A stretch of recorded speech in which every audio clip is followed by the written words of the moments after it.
my thoughts on the whole Todd White situation.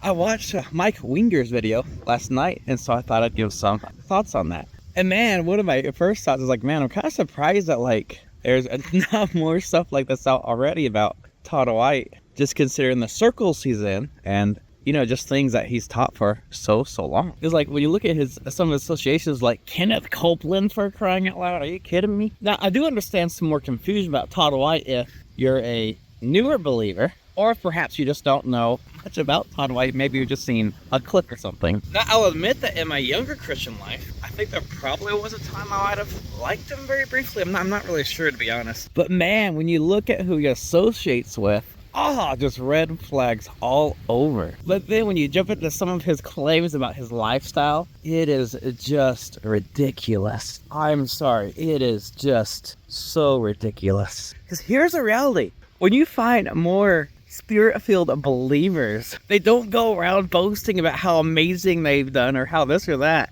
No, the maturest of the believers, oh man, they exalt Christ and they humble themselves. Oh man, makes you think of John the Baptist, just such a faithful, sweet witness. And you see in the Gospel of John, you know, the Pharisees sent scribes and Levites and were trying to figure out who he was. It was like, you're the Christ? No. Elijah? No. The prophet? No. I know he didn't say no every time. One thing is so sweet when he says that he's not Elijah, you just think he was the Elijah who was to come. But when they ask him, who are you? We need to answer those who sent us. He says, I am the voice of one crying in the wilderness. I think the voice is so important because I believe he's saying, man, I am no one special. I am just a voice. And I think the response of the scribes and Levites is comical. Like, what then? Why are you baptizing? It's like, what gives if you're no one special, if you're not any of these things? That's how they thought, right? And I love your response. I baptize with water. In other words, I believe he's saying, man, I dip people in the water and they get wet. Big whoop. I am no one special. But among you stands one whom you do not know.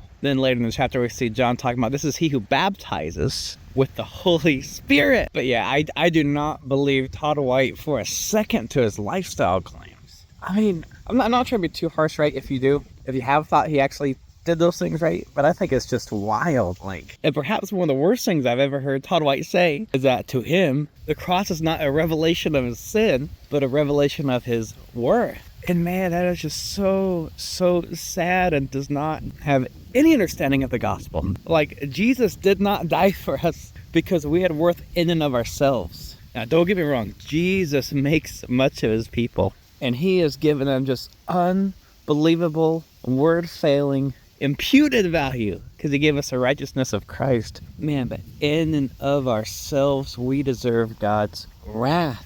Think about what the cross implies. That we were so bad that the only way we could ever be saved is if the perfect person of infinite worth paid for the penalty that we deserve. Oh man, that is not flattering at all to us apart from Christ. But Jesus does make much of his people. Not because of them and of themselves, but because of Jesus. Now, there are all sorts of claims and things that Mike Winger brought in his video. I'd encourage us to go watch what he had to say. Yeah, I don't want to add anything to that because, you know, he's the one who I think is, you know, looked into it. But yeah, I honestly would be very surprised if more doesn't come out in the future. But yeah, Todd White is a pretty obvious one. Please stay away from him. Oh man. Oh, listen to some awesome teachers like John Piper, Paul Washer, John MacArthur, Bodie Baucham, and hey, even better, you can read some of the dead but still alive saints like Charles Spurgeon. Yeah, please anchor on godly people and not these false teachers.